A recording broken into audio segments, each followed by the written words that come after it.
Bike ഉണ്ടാകുന്നു.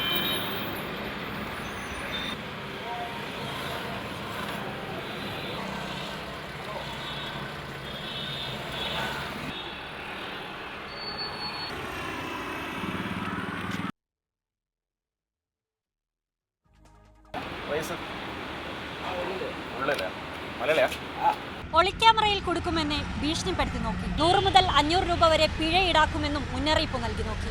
എന്നിട്ടും ആണുങ്ങൾ സിബൂരി മതിലിന് അഭിമുഖമായി പിടിച്ചു. ഒടുവിലവർ ദൈവത്തിന്റെ സഹായം തേടി.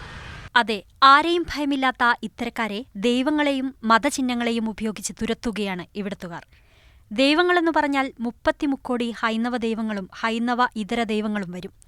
ലക്ഷ്മി, സരസ്വതി, ശിവനും പാർവതിയും, ഹനുമാൻ, ഗണപതി, കൃഷ്ണൻ, വിഷ്ണു, ബ്രഹ്മാവ്, യേശു, ബുദ്ധൻ, മഹാവീരൻ, അങ്ങനെ നീളുന്നു ചുവരുകളിലെ ദൈവമുഖങ്ങൾ.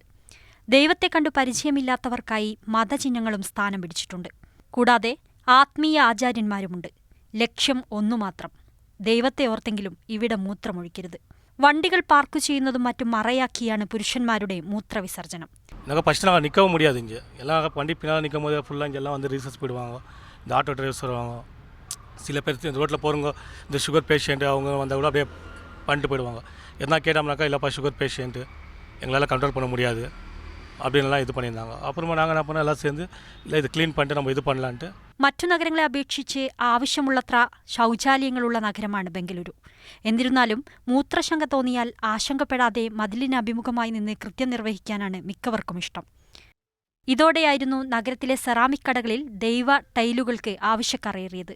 ഒരു പുതിയ വീടെടുക്കുമ്പോൾ പൂജാമുറിയിലേക്കും വീടിനു പുറത്തെ മതിലിലേക്കും ചേർത്താണ് ദൈവത്തിന്റെ ചിത്രമുള്ള ടൈലുകൾ ആളുകൾ വാങ്ങുന്നത്. നിത്യവും ശങ്ക തീർക്കുന്നിടത്തെ പൊടുന്നനെ ദൈവം പ്രത്യക്ഷപ്പെട്ടാൽ പിന്നെ ആ ഇടം ഉപേക്ഷിച്ച് പുതിയ ഇടം തേടുകയാണ് മൂത്രശങ്കക്കാർ. വിനോദ് മൊറാഴയ്ക്കൊപ്പം നദീറ, മാതൃഭൂമി ന്യൂസ്, ബംഗളൂരു.